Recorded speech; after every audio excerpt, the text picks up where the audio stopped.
रागाच्या भरात व्यक्ती कधी काय करेल याचा काहीच नेम नसतो. कोणत्याही नात्याचा गैरसमज असल्यास ते नातं आणखी बिघडत जातं आणि त्याचा वाईट शेवट होतो. याचीच परिस्थिती संगमनेरमध्ये आली आहे. येथे दोन मित्रांनी आपल्या एका मित्राची निर्गुणपणे हत्या केली आहे. क्षुल्लक कारणावरून झालेल्या वादातून दोघांनी आपल्या मित्राला दारू पाजून त्याचा खून केल्याची खळबळजनक घटना संगमनेर तालुक्यात घडली. संगमनेर लोणी रस्त्यापासून सुमारे 30 फूट आतील मैदानात शुक्रवारी रात्री हा प्रकार घडल्याचं उघडकीस आलंय. पोलिसांनी घटनास्थळी धाव घेत तपासाला सुरुवात केली आणि अवघ्या 2 तासांतच दोघांना संशयावरून ताब्यात घेतलं.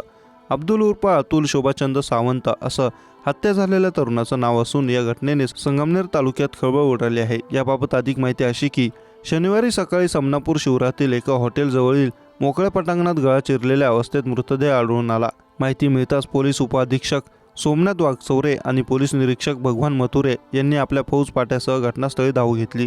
सदर व्यक्तीची हत्या करण्यात आल्याचे प्रथमदर्शनी निदर्शनास येताच पोलिसांनी तातडीने तपास सुरू केला. घटनास्थळावरून बिअरच्या 3 बाटल्या, काडीपेटी, चप्पल यासह झटापट झाल्याच्या खुणा दिसून येत होत्या.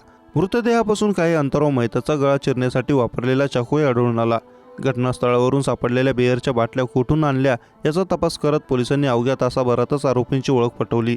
मात्र अटक होण्याच्या भीतीने दोन्ही संशयित रात्रीपासून पसार झाले होते. पोलिसांनी तांत्रिक विश्लेषणाचा आधार घेत त्यांचा माग काढण्यास सुरुवात केली आणि पुढील 2 तासातच दोन्ही आरोपी पोलिसांच्या जाळ्यात अडकले.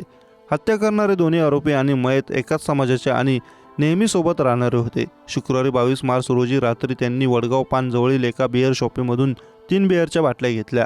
तिघांनी समनापूर शिवारातील एका हॉटेल जवळील मोकळ्या पटांगणात बसून त्या रिकाम्या केल्या. त्यानंतर त्यांच्यात वाद सुरू झाले आणि त्यातून एकाने जवळील चाकू काढून अब्दुल उर्फ अतुल शोभाचंद सावंत वय वर्ष 22 राहणार समनापूर याचा धारदार चाकूने गळा चिरून खून केला. घटनेनंतर दोघे आरोपी तिथून पसार झाले होते. त्यांना ताब्यात घेतल्यानंतर मिळालेल्या प्राथमिक माहितीनुसार या घटनेमागे नाजूक कारण असल्याची शक्यता आहे. पोलीस या घटनेचा अधिक तपास करत असून हत्येच्या घटनेने संगमनेर तालुक्यात खळबळ उडाली आहे.